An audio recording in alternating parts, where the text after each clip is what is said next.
thing that we didn't necessarily have to consider in the past is like who you present online. So how do you all feel that your social media presence affects your personal relationships, I guess? And I mean from the sense of a woman that you would potentially date. It's an impact. I mean, some good, some not so good. My Instagram profile is not very active, but obviously we got the show. So I mean, the amount of DMs and solicitations that I get or women showing interest is a lot, right?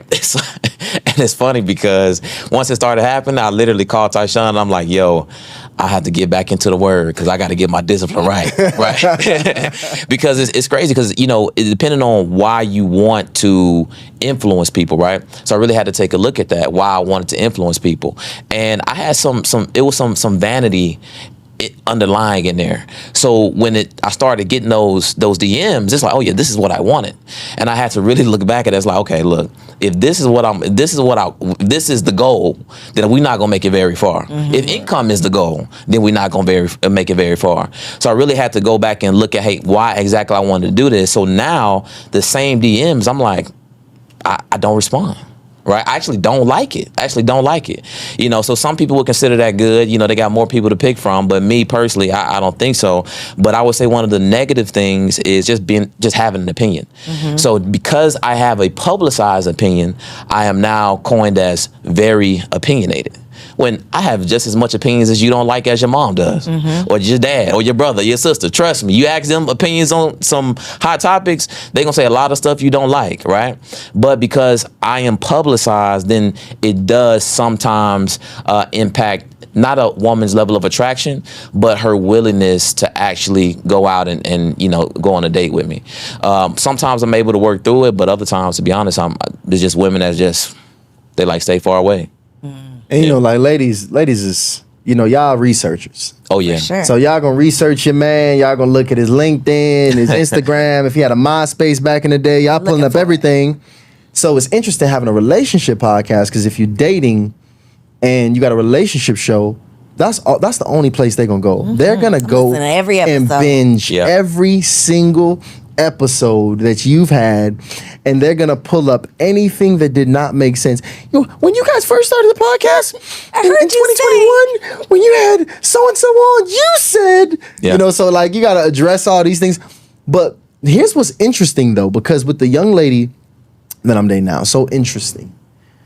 I found that this has been a way to have conversation that I probably would have never had without. Mm-hmm. So it's so interesting. We've achieved certain levels of depth in conversation that I don't think we would not have had if I was not entrenched in this space and she wasn't watching this show and asking these follow-up questions. Mm-hmm. So it's almost like, you know how people say, babe, let's read the 5 love languages together. Mm-hmm. We do that every episode. Yep. You're taking, because, and I did this with my husband, not even realizing I was doing it, but just talking about all these random scenarios. What would you do if this? What would you do if that? You're taking the pressure off of it being you and her. It's like, this is just my opinion.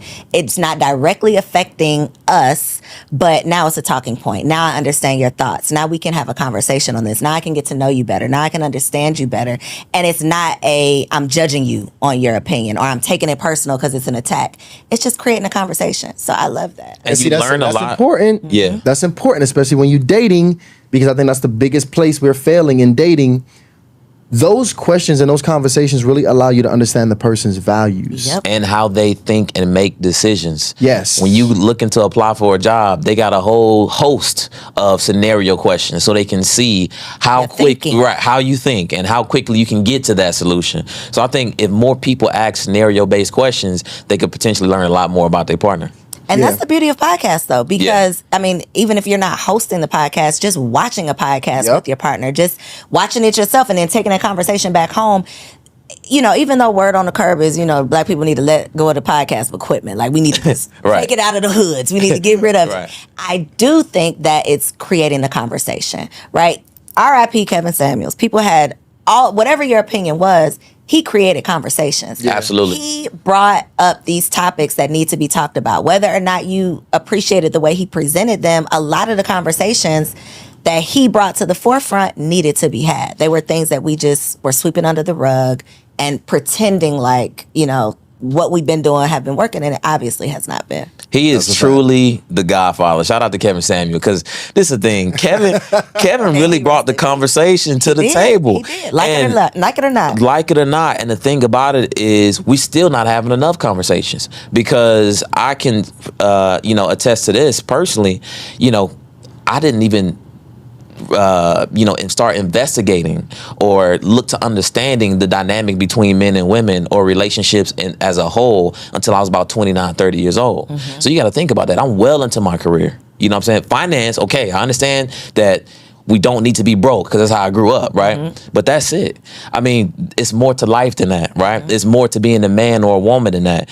So he brought conversations that I think, of course, some of it was abrasive, and it's going to be rough, mm-hmm. because a lot of us grew up without the right instruction, without a soft voice, without a rock or foundation to lean on. But I still am very much so appreciative of the people who are willing to put out very vulnerable content, because at the end of the day, we have to learn, because it is a problem. It is. And it's agencies out there that are seeking to destroy families in general, Western culture families in general, especially Black families. And this is a thing. I tell women this all the time. You're not the only one that know you special. Your man or guys interested in you, not the only one that know you special. These corporations know you special too. And they want to get these women away from their families. They want to get these women out of the household. They want these women to be on the opposite side of the gender war, because that's more money for them. That's more spending for them. So all of this talent, like I think Tyshawn mentioned this in a podcast, I think Black female entrepreneurs are the fastest growing entrepreneurs. That's great. But let's think about what else could that mean? Mm-hmm. What are they running from?